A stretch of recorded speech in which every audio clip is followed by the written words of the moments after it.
And welcome to Live on Tape with Pete Tribuco and George Falkowski. Hey there. A good buddy of mine. And, of course, we have our producer, Haley Taylor Simon. She's here today as well. This is our first inaugural show. First Live inaugural on, show. Yes, the very first one. That's very first redundant. Okay, we're good. This is right. On Live on Tape over at WWDB, AM 860 Talk Radio, Philadelphia, a Beasley Media Group station. And I'm just so happy to be here again. We have George, and I've known George for many, many years.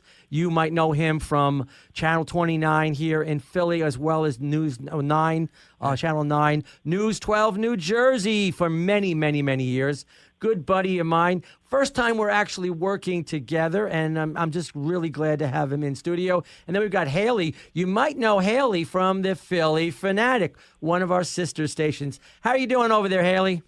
Doing good. Can't complain. A little bit nervous about Game 7 tonight, but other than that, I'm doing good. Well, remember, this is airing next week, so we're not going to know what happened at that point, but we'll see what happens with that. Now, George, on the other hand. Yes. Okay, George, this guy does everything. He called me the Renaissance man. True. That's not true. You, sir, are the Renaissance man. So you're doing so much stuff. You got you're teaching on the college and the universities all over the state of New Jersey. I am. It's Jersey. Say it the right way. I'll say it the right way. Well, see, he's from Jersey. I'm from New York. So Jersey. Hey, there you go. So can I say? I do have Philadelphia connections, though, and I should get my credentials out there immediately. That my father was a salesman for Tasty Cake for about 35 years. So I was raised on butterscotch crimpets and French apple pies. So. You didn't bring any in today for me and Haley. What's going going on? I don't get them free. I got to buy them now. Dad's long gone. Rest his soul. Yeah, the only thing I brought in were these Oreo cake stirs. I have no idea what they are, but the bottom line is I brought them in just for all our guests that we're doing today. So I don't think they're going to last very long. But, so you've done so much stuff. And I tell you, it's really great to have you in the studio. News 12 New Jersey. I watched you guys all the time. And back then, I was like doing other things. And I was thinking, man, it's so good to be in the studio with George, as well as doing this radio show. Now, we've got a guest, George, that I think you're going to like. And I know that you know him as well as I know him. I've known him for many, many years. Great guy. Amazing. But now, have you gone to any Broadway shows lately? Have you seen anything that might have interested you? Because this gentleman we're talking about has done Broadway. He's done TV series, sitcoms, and so on. I just saw a good one, which is the Neil Diamond one that just came out, which was great, which was fantastic. And I also saw 6, which was really good, as well as a few others. How about you? I'm not a big theater guy anymore because when you get into news, you're kind of married to that and sports and such. Last thing I saw on Broadway, believe it or not, was a revival of Fiddler on the Roof. I got to see Topol, who just passed away a few months ago, and that was the second time of 3 times I saw him do Fiddler in person. And if the audience knows him from the movie, of course, Fiddler on the Roof. Seeing that guy on Broadway dominated the stage, dominated the performance, and he was absolutely fabulous. So that was my last big Broadway trip. Usually if I go to New York, it's for a ball game or a hockey game. Really? So anyway, bottom line is I did go see this individual we're going to be interviewing over here in Philadelphia, Into the Woods. And I guess without further ado, we're going to introduce Paul Kreppel. Paul is an actor. He does everything, but he's done Broadway. He's done, obviously, sitcoms. It's a Living with Ann Gillian, many, many years doing that, as well as about 1 million other things. So, Paul, thank you for coming in today. I know you're actually traveling all over now because you're actually part of the national tour of Into the Woods. So how are you doing? Paul Kreppel, how are you doing today? Hey, Pete. Hey, George. I had no idea this was the inaugural show. Yes, I would have worn a tux. This is true. Well, by the way, Haley now is she can see you because we're kind of on Zoom. So bottom line is she can probably see you. But seriously, yeah, it's really great to have you. I had Rich Little on the show, the comedian, and we zoomed on him, right? And he's thinking, oh my God, they're going to see me because he doesn't know that it's just an audio Zoom. And he's sitting there. So I go over to Rich. I say, Rich, it's okay, man. Only person that could see you is our producer. And he goes, oh, great. He goes, great, because I didn't want to put my hair in or my teeth in. It would have been great. And And so it was funny as heck that basically he couldn't do that. But we had him on for he did a thing off Broadway, which was great. And was a fantastic always show. Funny, always talented. He's amazing. Yes, but God bless him. But speaking of amazing, I think I did Hollywood Squares with him. Did you really? I think when I did Hollywood Squares years ago with John Davidson as the host. Nice. And I think he might have been on the show, but what do I know? Yeah. Which cube did you get to sit in? I don't even remember. I think I was on the top. I think a little vertigo sitting up there. Was Paul Lynde still part of the show? I'm sure Paul Lynde was there. No, it was the next generation. I don't even remember who the center square was, to say the truth. I do remember, I have stories about being there and who else was on the panel, but I'm trying to remember. I was on the top. I do remember I was on the very top. And, Charo was on the show, and John, who I became friends with because we were both playing the same role in different touring companies of Wicked 10 years ago. And so we were in constant touch with each other while we were doing that. Yes. So, Hollywood Squares. There you go. So wait a minute. So, George, are you telling me the last time you saw a Broadway show was 30 years ago? I'm telling you, the last time I saw a Broadway show was 33 years ago. So yeah, because he did the show. He did the last time he did it was I was touring with a show called Jerome Robbins Broadway, and Jerome Robbins was one of the creators of Fiddler, and he had just finished rehearsing with Topol, and that was the last time Topol did it. So that was like 92. Actually, Topol did another reunion tour, and he joked to one of our theater reporters at News 12. I said, we thought the last one was the farewell tour, and he says, everyone's the farewell tour until the next one. And I saw him perform at NJ Pack in Newark, and I think that was 2009, believe it or not. That was the third time I got to see him perform. Yeah, right. That was when he was doing it on tour. But I think the last time he did it on Broadway was 92. Okay. 91, 92. Well, it was Doesn't really matter. a little crazy It doesn't about matter. Let him come on and do the show. There you go. From the other side. God bless. I'll tell you, thinking about all the things that you've done, and let's go back to the earlier in your career when you were on It's a Living.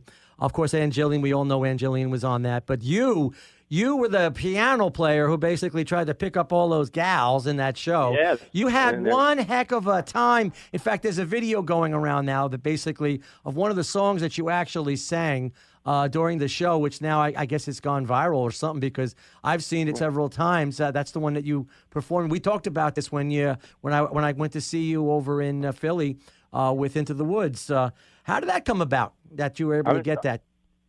Which song? Oh, well, I'm not sure which. How did I get the part, or how did we? I don't know the song you're talking about. No, this is the one basically you did on. I guess it's on your Facebook page, and basically we talked about it. I guess at the thing in which you did a rendition of a song, which ended up on that show. That I think you said you got in trouble with because you sang it or something. I think that was something we talked about. Don't remember the name of the song. Okay. I'm in another. Yeah, we talked about it. We actually talked about it when I took you to dinner that time. But that's okay. But he took me to dinner. Yes. Yes, I did. I took you to dinner. I wanted to take him, George. I wanted to take him to a really nice place. I really wanted to take him to like a really nice place because I hadn't seen him in 10 years, and I didn't recognize him when he walked right by me in front of the theater. I'm like, oh, who is this person? And then he looked at me, and then I yelled his name out, and he's like, is that you, Pete? I mean, have I changed? Do I look the same, Paul, or what? Or no? Absolutely. There you go. So I wanted to come to exactly the same. Neither one of us looks the same. It was 10 years, and the only time you look the same is like between the ages of 20 and 40. And before that, you look younger, and after 40, you start to look. You start let's say 45 or even 50. 20 to 50. That's a golden little time to stay and look pretty much the same. Except at this point in my life, I enjoy looking older. I waited. I've said to everybody, I've waited a long time to be this age, and I enjoy it. Yeah. So I tried. And I don't remember which song you're talking about. So well, listen, we're going to have to go through that again because I remember it was funny. You were like, "Yeah, I got in trouble for doing it," but they kept it in the show, so that was interesting. I'm not sure. Well, we disappeared from the airwaves for 25 years because they had to go back and get all the rights to every one of the shows that I had been on for any of the new services. You know, Yeah. they had only paid for it to be on network or in syndication. And so that's why the show wasn't around. So you can blame me for the show disappearing for 25 years. Well, Because my character sang on almost every show. well, you were doing it for individually 7 had years, to- right? You did it for 7 years, I believe. We did 2 half seasons on ABC. Then we were off for 3.5 years, and then we came back and did it for 4 more. Wow. So it was actually 6 years over a 10-year period, 9-year period. We did our last show in '89, January of '89. We did our first show in 1980. So there you go. It was, and we all wanted to come back. We had a great time. Our producers called it sitcom heaven because we just enjoyed each other and doing the show. And the first 4 years we were on the network, so you deal with networks. And the last 4 years we did it in syndication, and we really had no network looking over our shoulders. So it was just us trying to do our best jobs and best shows. And I think we had a lot of fun and good shows doing it. And That's really awesome stuff. Paul, we kept changing the cast over the years. We had one cast for the first year, and then 2 of the women left, and the chef left, and we brought in another chef and one other person. Then the next year, we replaced, and another person came in with a new chef, and that was the final grouping. Wow, Paul. Can I ask you a question about? I want to notice that Hi, George. There you go. We had a little something in common, is that we both attended Emerson College in Boston. Yeah. And ready to sing the alma mater? Yeah, well, that's my master's degree. My undergrad is where I met Pete at Kane College of New Jersey back in the day. Oh, cool. But one of the things I want to roll at you is, I am teaching at a number of schools now, and I do public speaking and media and stuff like that.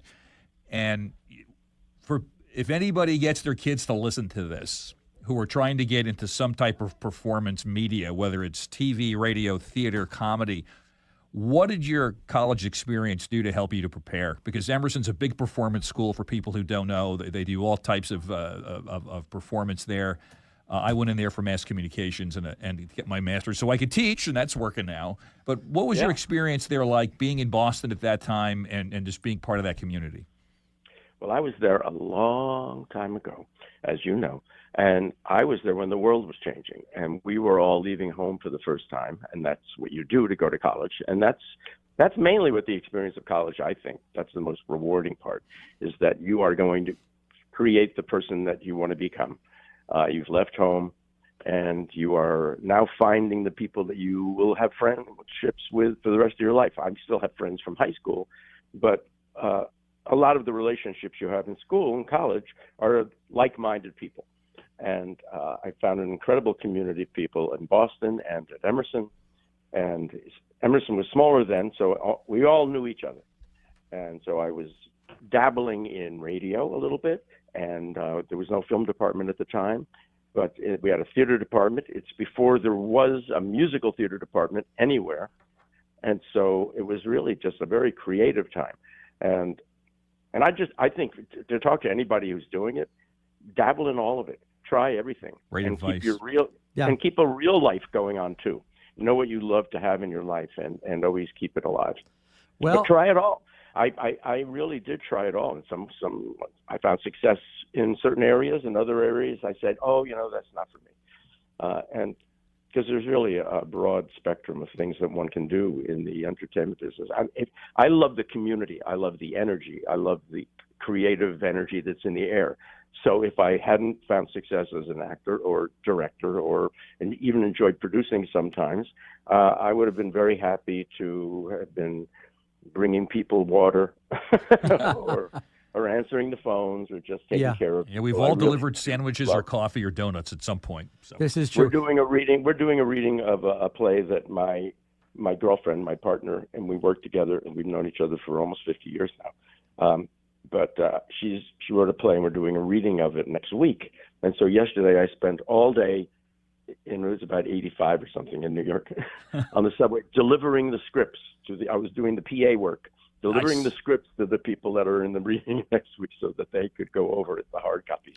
Well, we'll talk more about it. We have to take a hard break right now. This is Live on Tape, and we'll be back with actor Paul Kreppel right after this. Each year, 5,000 people, including children, choke to death. LifeAct can stop these senseless tragedies. It's so easy to use also. Simply place the mask over face, push and pull. You'll never regret having a LifeVac in your home or office. Please visit lifevac.net today to protect you and your loved ones. Or you can call them at 877-LIFEVAC. That's 877-LIFEVAC. The opioid epidemic is affecting countless lives, including young adults. Did you know approximately 45% of opioid prescriptions to adolescents are made by dentists, often after wisdom teeth removal?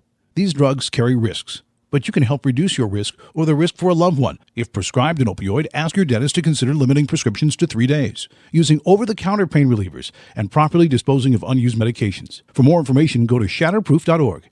This has been a message from Shatterproof, United Healthcare, and this station.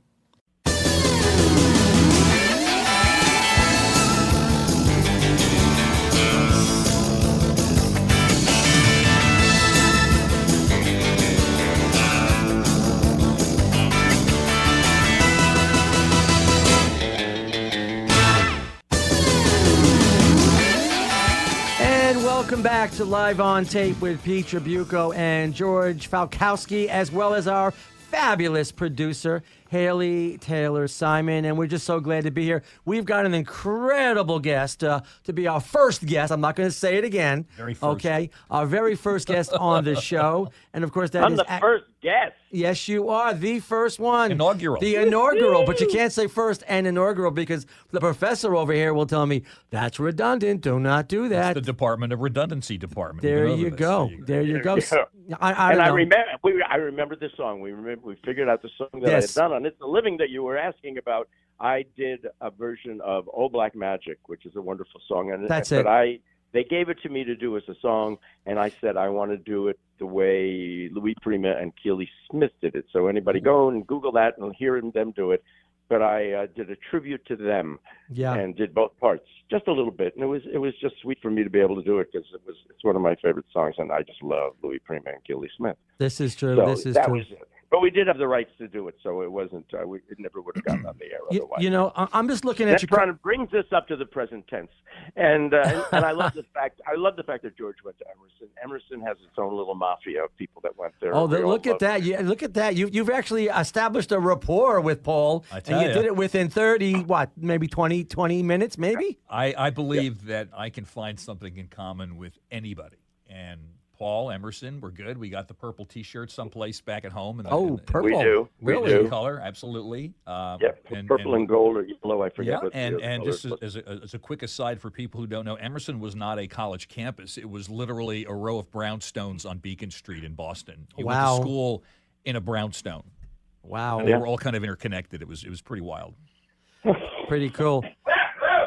Well, Sorry, I'm in New York. I guess I don't know what that sound was, but let's go over your career real quick, okay? 120 episodes. Let's do it very quickly. 120 episodes. It's a living, okay? I did that. You did that. You actually did that. And then you did all these other shows, these game shows. You were Pyramid. You were Hollywood Squares. You were Win, Lose, and Draw. You were Blackout. You were the New Liars Club. You did Broadway stuff, and if I'm looking at all this stuff. I forgot about the New Liars Club. Yeah, I did a couple of pilots for Chuck Barris too. That was kind of fun. We're cool.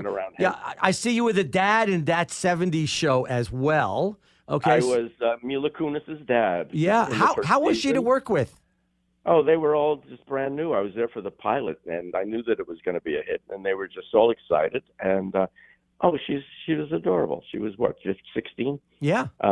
They were all amazing. And Ashton always had an amazing drive underneath everything he did. He was smart, he had drive, and he was playing that character, and right from the get-go you knew. And Danny had done the most work up to that point. And so he would be the one who would always say, "So where are you going for lunch?" And all the other kids were just happy to be with each other. So it was very sweet that because he was used to hanging around adults because he had been a child actor. Well, I noticed that Haley. They were all wonderful, and I had already known DJ Rupp, and I had worked with Kurtwood Smith, so it was nice to be there with all of them. And I had worked with the producers actually. Carsey Werner was working at ABC and hired me to be on It's a Living. They were part of the team, and I did not audition for the role of the father. No. I had gone in when they were putting the pilot together to audition for one of the other roles, which I did not get, which was fine. Okay. And then they just gave me a phone call and they said, "We're not sure how long or for how many times, but we'd love you to come in and be Mila Kunis's dad. So it was 3 episodes, I think, in the first season that I got to do, and then they sent me to prison. Oh, but you've done so much. You've done so much more. Weren't you on the Love Boat and all those other shows as well? I think I did a Love Boat. I have my my porthole picture on doing a Love Boat. Really? And that's a fun experience too. Just to be there with all those people, and very, very relaxed and silly usually, but that was fun. And Fantasy Island, I did a Fantasy Island. Yes, I did. Zip plane. Yeah, I'm sorry. Yeah, Couldn't help everybody myself. was lovely. No, that was very good. You would have not have gotten that job. No, well, I'm pretty short, so I probably could have got that job. You never know, next to Ricardo Montalban, the Corinthian leather, And the lovely man he was. And you probably knew him pretty well. I got it. No, I don't know him too. That was the only time I ever met him, and he was just, it was his show, and he was the host of it, and he was very lovely to everybody that was going on. And the people that were on there, obviously, most of them had done shows. That's one of those things that he did for Fantasy Island and the Love Boat.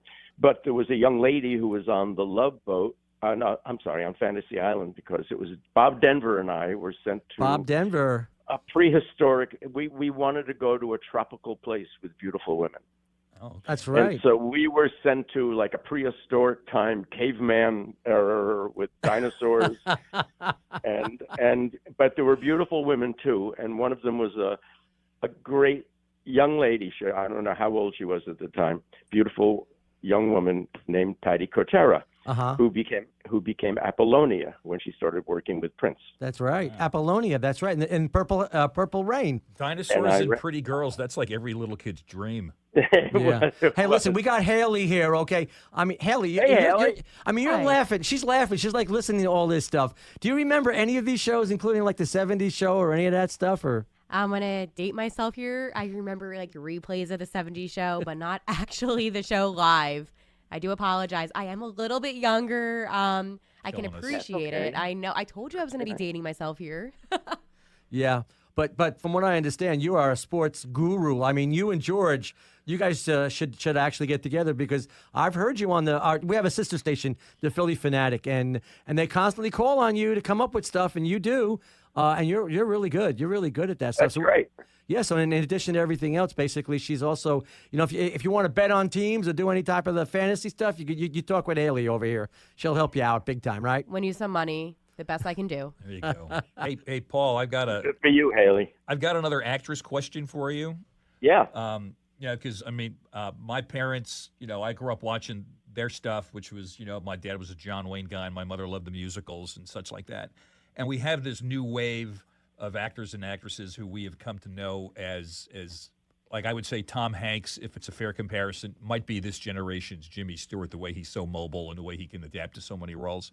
You worked with Meryl Streep, who's been nominated for like 75,000 Best Actress awards. What was that like? I think it was 78,000. Okay.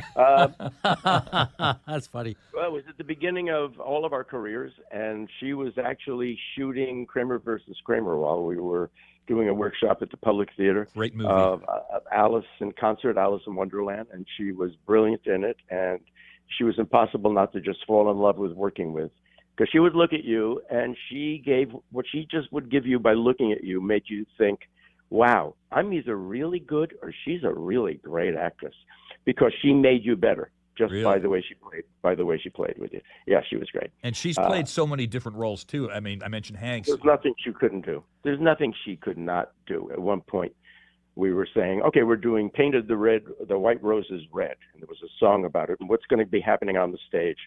And she said, well, if you bring in some butcher block paper and some magic markers, I will draw the roses and make them red.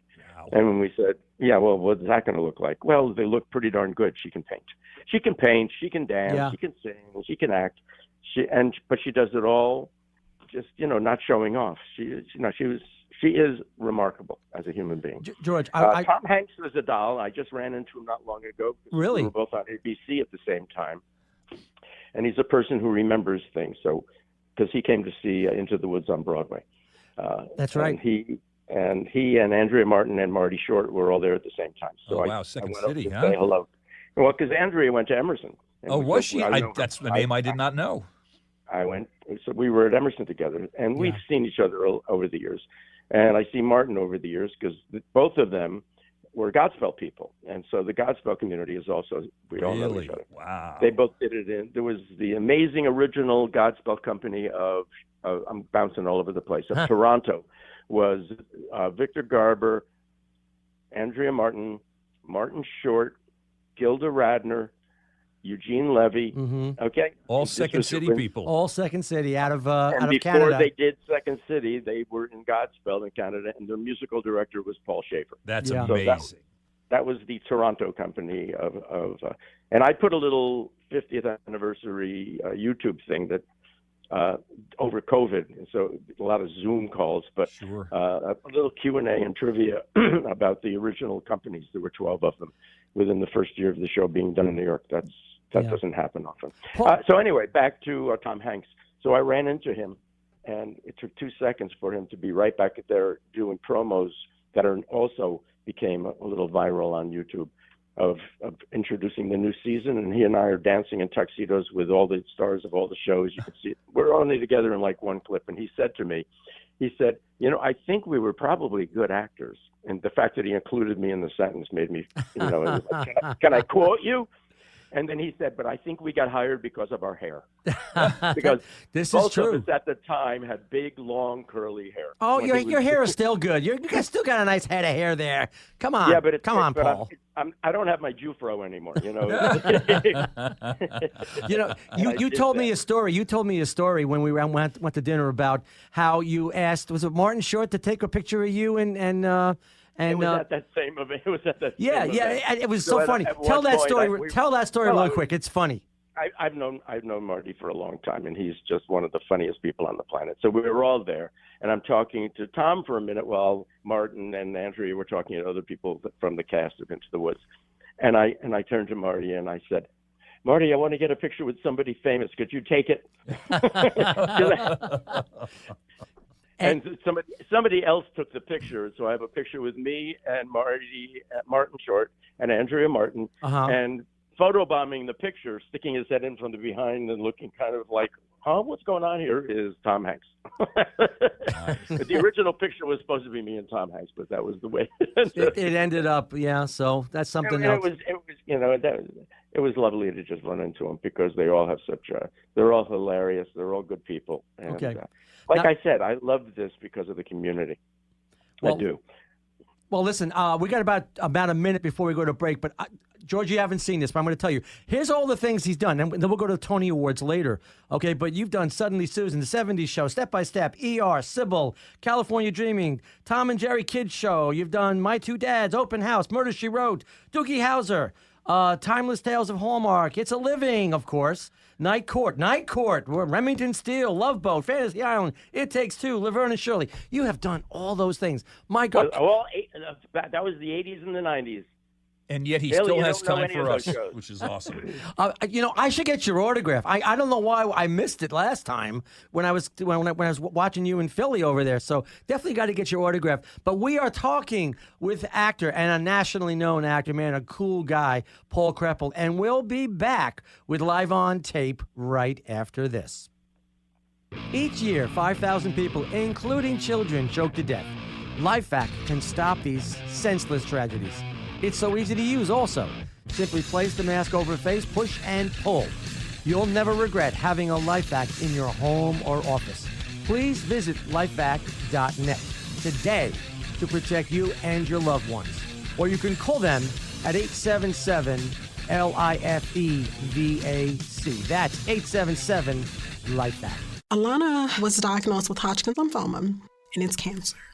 As a parent, when you're told this type of news, you're going to do whatever you can do for your babies.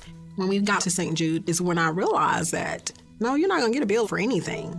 I don't have to worry about it. They're saying we're going to help save her, and we're not going to charge you anything. This is what we do.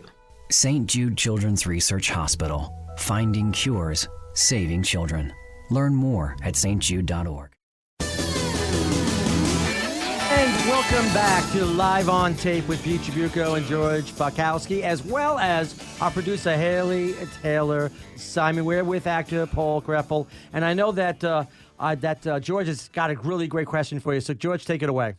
Yeah, Hey, Paul. George. Yeah, it is going to be a great. I hope it's a great question. I'm getting at that point in my career, and I've done traditionally a lot of sports. Growing up a Yankee fan, I ended up working for the Red Sox for 10 years. That's my missionary years. Oh, George, we're in Philadelphia here. I'm just saying, I don't know, man. I do plenty of Philly games. I go to Bull's Barbecue. I love Greg Luzinski, Polish Power. We're good. But my question is I get a little on here. I look back at the things I've done and the people I've met, and when you're doing it, I don't think we appreciate it as much because it's what you do. You just do it. And now that I start to look back at the events I have seen and the monumental sporting events and the people and the personalities, do you have time to even do that? To like some of the names you were just talking about, the original productions you were part of, and a lot of these Second City actors and actresses you were part of. Can you really appreciate the amount of talent that you've been part of, and that and hopefully people are including you in their list too? It's really amazing to think of what we look back on, and hopefully we can appreciate it when we can. I guess that's I feel like I am blessed that I really do appreciate it all the way through. I love the people I get to work with. I love the talent I've gotten to play with. I am in awe of all of them, and if I'm on any of their lists, that's great and fine. But for me, just the fact that I get to play with them and the people who are doing Into the Woods, Stephanie J. Block and Gavin Creel and Sebastian Arcelis, who's married to Stephanie, and we're all on tour. And the reason we're all doing this together is because of just how much we really do appreciate each other as people too, as well as as talent. To do the show on Broadway with Sarah Bareilles, and Brian Darcy James, just magical. Wow. And always have been in awe. And I don't judge people by their talent. There are some people who are wonderfully talented, who are such wonderful talents that it's okay if I never work with them again. Do you find that it does happen. It doesn't happen to me often because I'm pretty easygoing, but I've seen some people that it's like, wow, they're so good, but it's okay. I'll watch their work, and they're not people who I'm going to go and play with. And then there are other people that I can't wait to see and hang out with. That's awesome. Do you find that? It's like anybody. It's like anybody. But I don't judge people by how much money they make. I don't judge people by what their talent is in terms of them as people. I appreciate they can accomplish certain things, and I will give them credit for that. I try to find the good in everybody. But it's like, I'm at an age where I don't like toxic situations, and I know what I don't need in my life at this point. There's enough drama in what I do. I always used to say that to my daughter when she would come home with stories from middle school. Well, this one's doing this and that. And I said, Molly, you're in a performing arts school. There's going to be a lot of drama. Do you find the up-and-coming generation of performers as widely skilled as you were, or the ones that preceded you? A lot of song and dance guys. Like you wouldn't know that Christopher Walken was a song and dance guy based on a lot of his roles, but yet he was. Steve Martin, so musically talented. How about that? Absolutely. How about the new generation of performers coming up? The new generation of performers are humanoids. They have everything in their DNA that has come before them. Before Idina Menzel sang Wicked, and Stephanie was also one of those last people who almost got to do it, but she was playing Liza in The Boy from Oz. Before those people weren't hitting those notes. Now everybody that has any capability of doing that, it's in their DNA. It's like it really does. It evolves. Well, it's like nobody could break the 4-minute mile until it was broken, and then after that, everybody could break the 4-minute mile. Well, Paul, I hate to break the news to you, but it's also in your DNA as well. And now that you brought up some Broadway stuff, 2007, I think you won a Tony Award. Which tell me about that. With, of course, it was the Jay Johnson, the Two and Only. The Two and Only. It was a show that Murphy and I created for a dear friend. We started working together, Murphy and I, and one of our philosophies were to find people that we knew were so amazing that we wanted to make sure we helped share their gifts with a broader audience. And Jay was on the show Soap. He was the ventriloquist on the show. It was Chuck and Bob, and he was brilliant on the show. He wasn't even supposed, just like I on It's a Living was not supposed to be in more than 6 episodes necessarily. Jay was only going to be on the first season of Soap, but his work is so ingenious and he's so brilliant and so wonderful to be around that they kept him on the show, and we used him in a benefit, and I knew him, and by the time he was done at the benefit, we knew that we wanted to help create a show for him, so we did. Yes. And we had build it, and they will come. I don't think in terms of goals. To me, it's always about the process. That's my own way of getting through life, and it's that's not the only way. I know some people who I wish I could set goals in a more concrete way sometimes.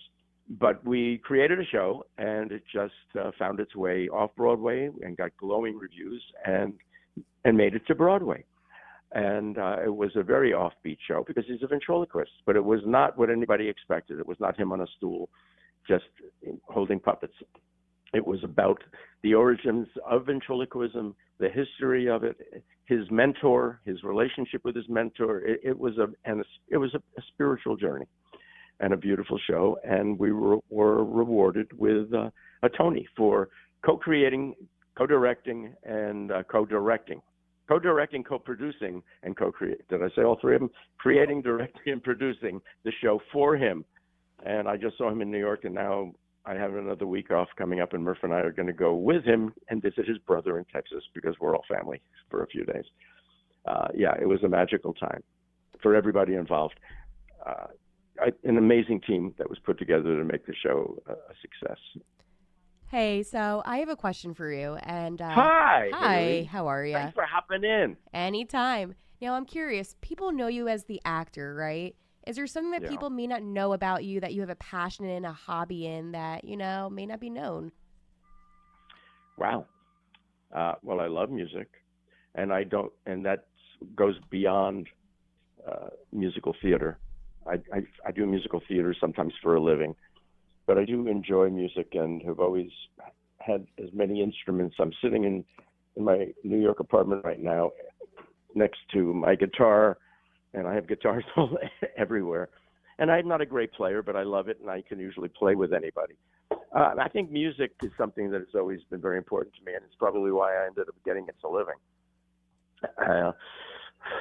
And the people in my life are very important to me. So I'm not a hobby guy, interestingly enough, and I hate to say I'm not anything, because if something came up next week that I fell in love with, over the course of the COVID times, after the first 6 weeks of thinking it was going to end, then I decided to become an iPhone videographer. So I use my iPhone, and I have about a half dozen lenses for it, and I wanted to see how cheaply I could create on my iPad and use the stuff that's out there. It's amazing what you can do. It really, I did a whole TV.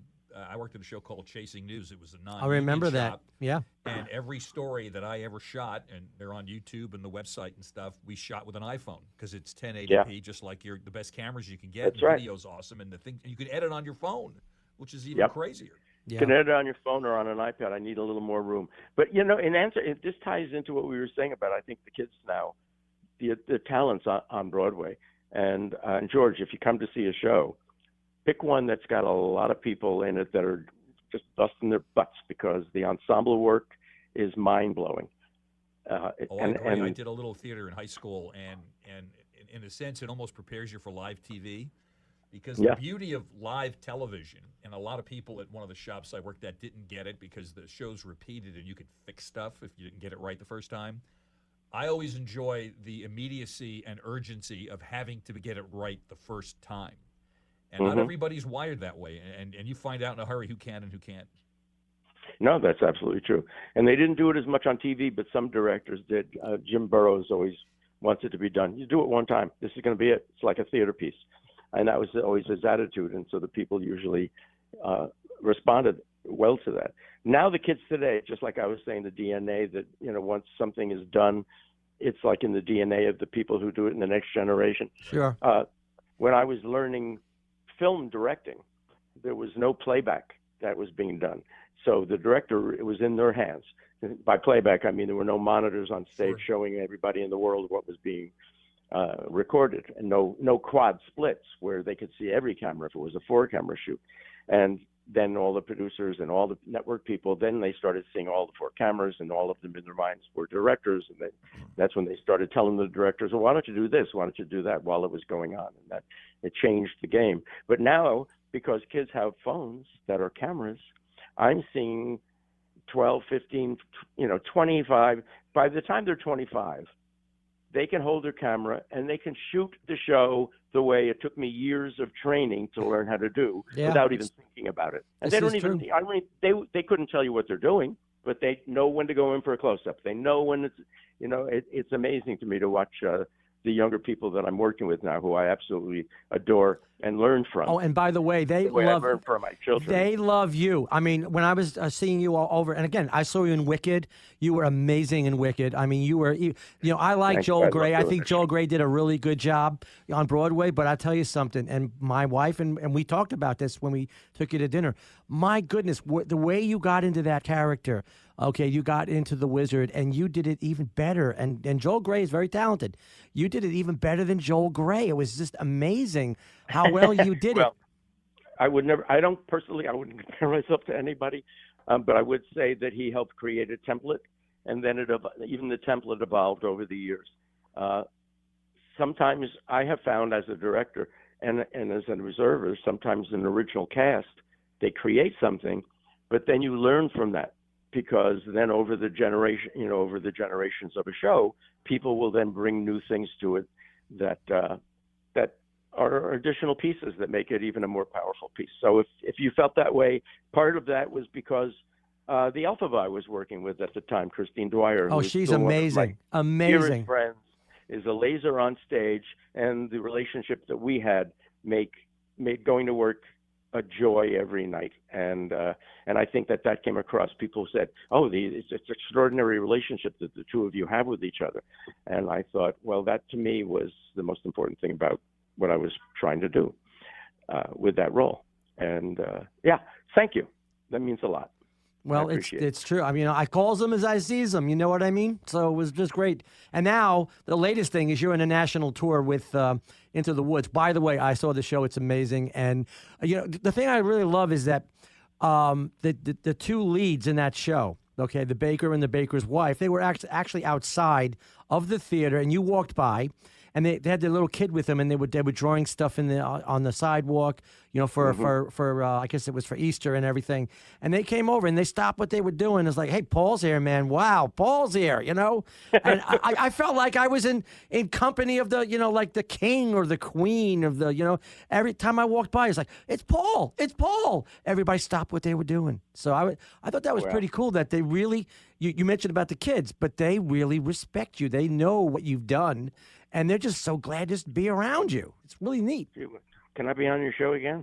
The bottom line is I really do love people, and I love good people, good-hearted people. And our cast, it's almost like they did background checks when they cast this. And I think in a certain way, Lear, who directed the show, has such a big heart, she wanted that kind of a community, and she helped create it. And Sarah set a tone. And Gavin and Brian, they were the most lovely people. And Patina and all of the people that were in the show. And whether it was Philippa Sue, just these beautiful, talented, smart, creative, generous performers, because that's what theater is. It's a community. It's an ensemble.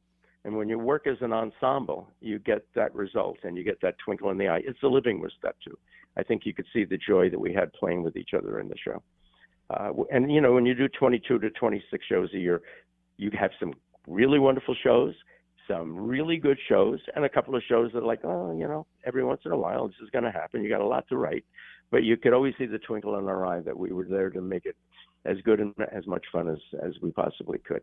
And as long as I'm doing that, it's like, hey, if you don't like doing this, then you probably shouldn't be doing this, because it's not the easiest life. It's not the easiest lifestyle.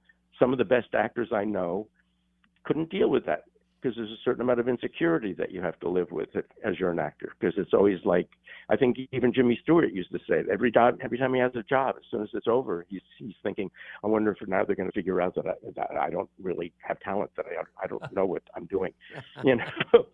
And I think that every actor on some level lives with that a little bit. Maybe as you get older, I don't remember feeling that younger, and I don't even feel it now.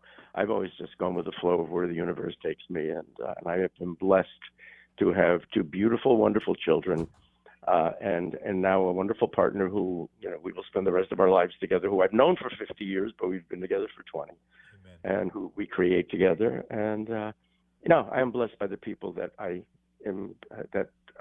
have allowed me to be a part of their lives. Wow. It's a blessing. Well, Paul, and that company is all of that. Well, here's an expression we have in the sports TV world when you do regional sports or you're covering Stanley Cup, NBA Finals, World Series. The expression I've always heard is that there are exactly 200 people in the business, and you're going to work with all of them at some point. Is it that way in theater and TV for you? It has been, and I'm still in touch with all 200 of them. I have several pods in the West Coast that I hang out with, and now I'm back in New York for a while, and have been for the last few years. And it's a joy to be on either coast, and they're all very different groups of people. And when I get them all together, they're fascinated by each other, but they all have a great time. They all have to have fun in their lives and senses of humor. And I do feel that way. I also feel that every one of us has a certain energy around us, and I've always been of the belief that we really are all just energy, period. And that's quantum physics, I guess. And we are. An expression that I also love, and I'm sure you share this in your world, is that one of the best compliments you can get is that person gets it. And you don't have to explain it, and you don't have to describe it. They just get it. And if they get it, they're so valuable to be around. And when there's an attraction to somebody, that there's an energy that you'll meet them and go, oh, I'm connected to this person. And then I find that you know 10 people in common. And of all the billions of people there are in the world, I feel that we all have our own atmosphere around us, and it draws the people that you're supposed to know. And those are the people you're supposed to have. I don't believe that there's any coincidences. When I'm connected to somebody, I run into them 10 times that week just walking on the street. We'll be working together, and I'll be thinking about them, and they'll be thinking about me, and there's a connection. And all of a sudden, I see them more than I should, randomly. And I don't think that's a coincidence. And it's like the old thing that we all go through, and it happens to us all. But I feel that I've trained myself in a certain way about this. It's going to sound really weird. But come on, how many times have you picked up the phone to either call somebody or they call you and say, oh, I was just thinking about you? That's right. And I think that if you think about that, it's like, that's not a coincidence. We have an energy. Our thoughts are out there. Their thoughts are out there. There's so much that we don't know about our brains that I am never caught off guard by that. It's of course. Well, Paul, you never call me. I mean, I send out those ESP, type because of sensors. I know I will hear from you at the right time. Sounds good. So we are talking with actor Paul Kreppel, and Paul's is the great guy. And we're going to finish up with Live on Tape and the wrap-up right after this. Each year, 5,000 people, including children, choke to death. LifeVac can stop these senseless tragedies. It's so easy to use also. Simply place the mask over your face, push and pull. You'll never regret having a LifeVac in your home or office. Please visit lifevac.net today to protect you and your loved ones. Or you can call them at 877-LIFEVAC. That's 877-LifeVac. Every 2 minutes, a woman in the U.S. is diagnosed with breast cancer. And in that split second, her life changes forever. The toll of breast cancer is great. The need to support those who are battling the disease today is even greater. We're fighting alongside patients because we know one moment can change a lifetime. United by hope, we can end breast cancer. Join our fight. Save lives.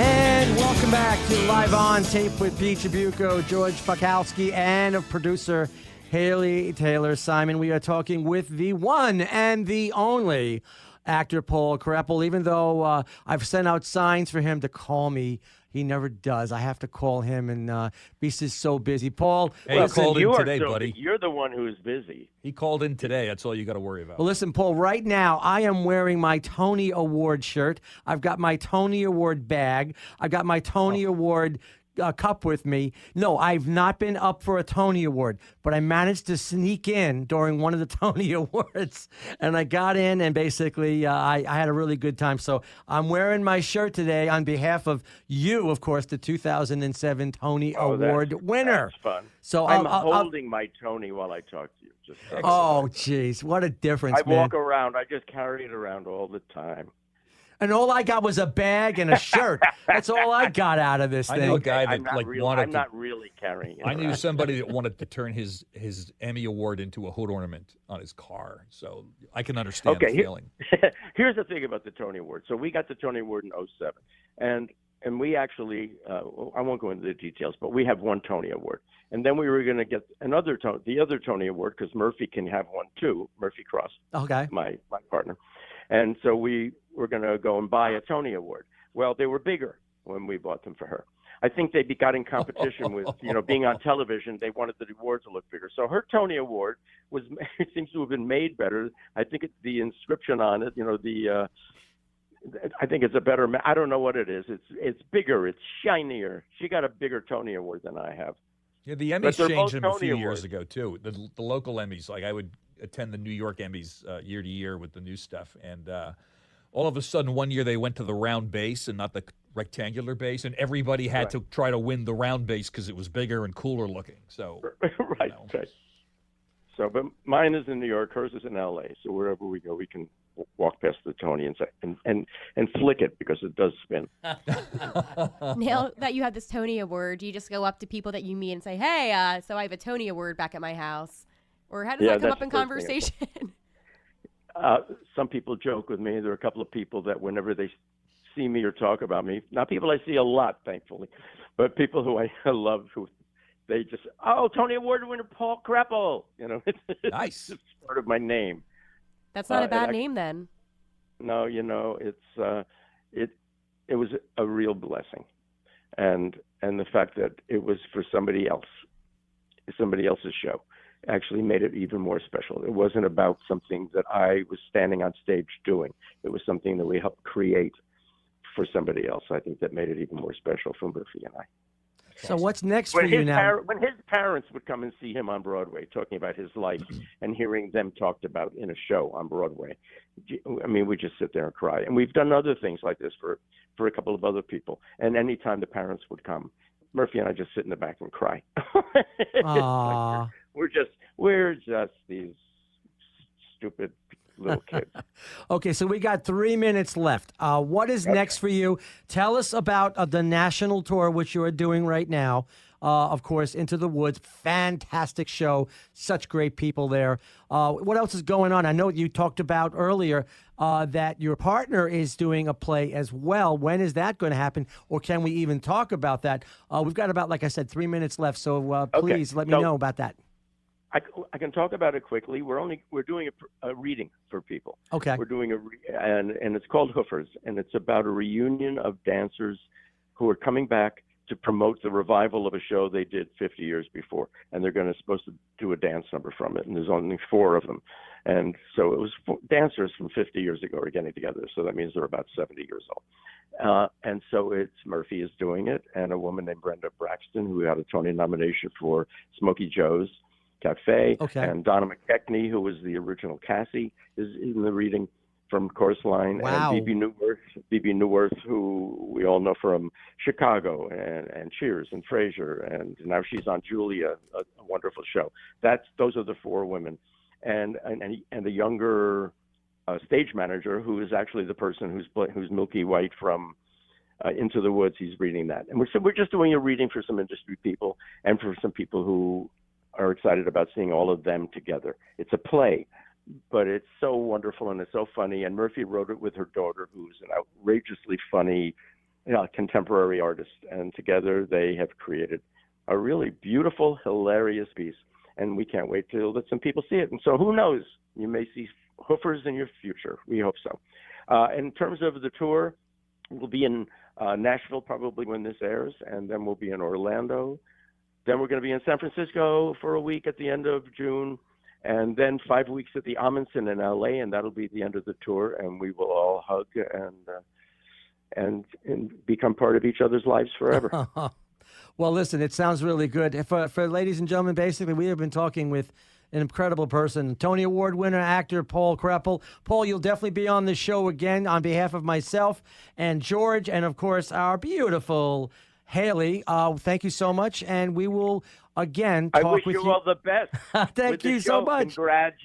Congratulations on the very first inaugural There you go. Today. So we will talk to you all again George, next Haley, week. great meeting you, and give me a call anytime, Pete. Sounds good.